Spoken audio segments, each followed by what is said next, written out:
decades now, Myanmar, formerly known as Burma, has been under brutal military rule. Recently, President Obama announced plans to lift sanctions against the country because of moves toward democracy. And Denver 7's Adam Hammond introduces us to a group of refugees shifted here because of that oppression and how a local businessman is helping them get on their feet.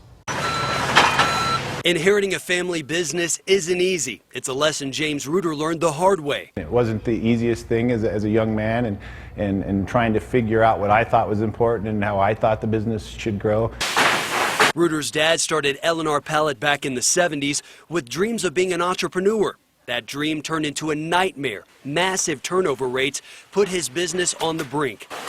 At a time when most would panic, Reuter went to Peru, turning to his faith by taking part in this mission trip. My revelation was that that this business doesn't belong to me, that I consider this a kingdom business, and that it actually belongs to God, and I've got a responsibility to do something with it. So Reuter took a very different approach at work. He decided to start hiring refugees from Burma looking for work in the U.S. as their family members were being executed at home.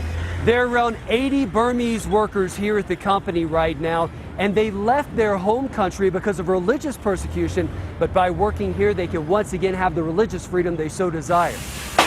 Hung Ki is one of Reuter's employees now, but he remembers a far darker time in a refugee camp. We are hopeless our life, and then my family, my children, that's also hopeless. Hung Ki says that hopelessness is gone because of educational opportunities like the classes L&R is now providing refugees. They offer English classes to employees almost every day. What is the zip code? These workers arrived in the U.S. with nothing, but the lessons and the jobs are changing the future for their families. Aki started here on the production floor, but has worked his way up to supervisor. America is top #1 country, so I think better for my children, so they be very good for future their life.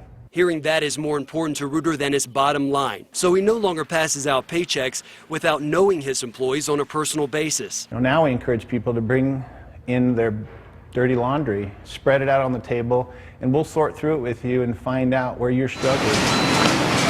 Merkui Ju did that and turned his financial situation around. They were helping us to find a house, and we got a better house with a better deal, so we paid less than what we used to pay. Reuter says the jobs, classes, and mentoring are an investment, but it's also had a surprising effect on his business. He now has self-reliant, confident workers striving to reach their full potential, and it's changed the entire office culture and driven up profits. And that massive turnover rate has been slashed by 250%. Reuter chalks this up to being a byproduct of doing the right thing and is challenging more companies to think beyond the bottom line. I'm Adam Hammond for Denver 7.